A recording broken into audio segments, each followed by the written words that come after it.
দিল্লির এক এনজিওর নামে ব্যক্তিগত তথ্য চুরির অভিযোগ। টাকা দেওয়ার টোপে আধার নম্বর এবং ব্যাংকের তথ্য লিখিয়ে নেওয়া হচ্ছে কাগজে। কালিকাপুর বস্তি এলাকায় চাঞ্চল্যকর অভিযোগ। এ নিয়ে আনন্দপুর থানাতে অভিযোগ জানিয়েছেন স্থানীয় কাউন্সিলর।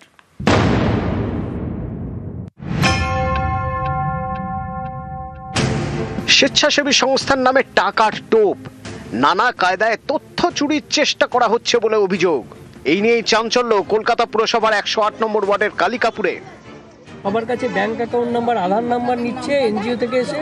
হ্যাঁ, নিল তো, আমার কাছ থেকেও নিল তো। আধার কার্ড আর ব্যাংকের বই, এই দুটোই, আর কিছু না। হ্যাঁ, বলেছে যে ব্যাংকে তোমাদের নামে কিছু টাকা ঢুকবে, এই বলেছে, আর কিছু বলেন।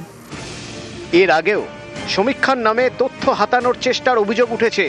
এ নিয়ে বারবার সরব হন মুখ্যমন্ত্রী। আমি শুনছি অনেক বাইরের লোক, কেউ আসাম থেকে, কেউ ইধার থেকে, কেউ উধার থেকে, বিভিন্ন লোক বিভিন্ন এলাকায় ঢুকে এমনকি আমাদের সমর্থকের কাছেও তার নাম্বার, তার প্যান কার্ড নাম্বার, তার আধার কার্ড নাম্বার, তার ফোন নাম্বার, সে কি করে তার ডিটেলস নিয়ে চলে যাচ্ছে অফিসারদেরও। আমি পুলিশকে বলবো, বি অ্যালার্ট। কখনো আবার কল্যাণী এইমসে মেন্টাল হেলথ সার্ভের নামে তথ্য হাতানোর চেষ্টার অভিযোগ তুলেছেন মুখ্যমন্ত্রী। কল্যাণী এইমস সেন্ট্রাল গভর্নমেন্টের আন্ডারে মেন্টাল হেলথের নাম করে পরোক্ষভাবে এনআরসির নামে একটা সার্ভে করছে। আমি সমস্ত জনসাধারণকে আবেদন করব, যে কোনো সংস্থা যদি আপনাদের কাছে কোনো বাড়িতে কোনো ব্যাপারে সার্ভে করতে যায়, তাহলে আপনারা স্টেট গভর্নমেন্টের কাছে কোয়ারি করে জেনে নেবেন। স্টেট গভর্নমেন্ট যদি কোনো সার্ভে কোনোদিনও করে আপনাদের জানিয়ে দেবে। এর তথ্য হাতানোর চেষ্টার অভিযোগ এবার টাকার টোপ দিয়ে একেবারে কলকাতায় ইএম বাইপাসের ধারে কালিকাপুর বস্তি এলাকায়। শনিবার এখানে গিয়ে বাড়ি বাড়ি সমীক্ষা করেন দুই মহিলা। স্থানীয়দের দাবি, তারা নিজেদের দিল্লির এক স্বেচ্ছাসেবী সংস্থার কর্মী বলে দাবি করেন। বলা হয় অসহায় পরিবারগুলিকে তারা টাকা দেবেন। এই দেখুন, টাকার টোপে অনেকের থেকে ব্যাংকের তথ্য এবং আধার নম্বর নিয়ে নেওয়া হয়েছে। কয়েকজন সইও করে দিয়েছেন, কিন্তু যে স্বেচ্ছাসেবী সংস্থার নামে এই সমীক্ষা চলছে তাদের নাম নেই ফর্মে। আমার হচ্ছে ব্যাংকের বইয়ের ছবি তুললো, তোমার আধার কার্ডের ছবি তুললো। তখন আমার ডাউট হয়েছিল যে ব্যাংকের বইয়ের এরকম ছবি তুলে পুরো ব্যাংকের বইয়ের পুরো ডিটেলস নিচ্ছে।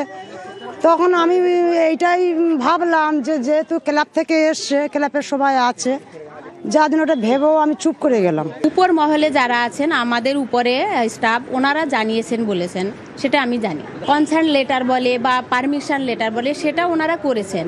ওটাতে তো আমরা থাকি না, আমরা যেহেতু ফিল্ডে কাজ করি, তো ওই লেটারও নাকি ওনাদের কাছে আছে।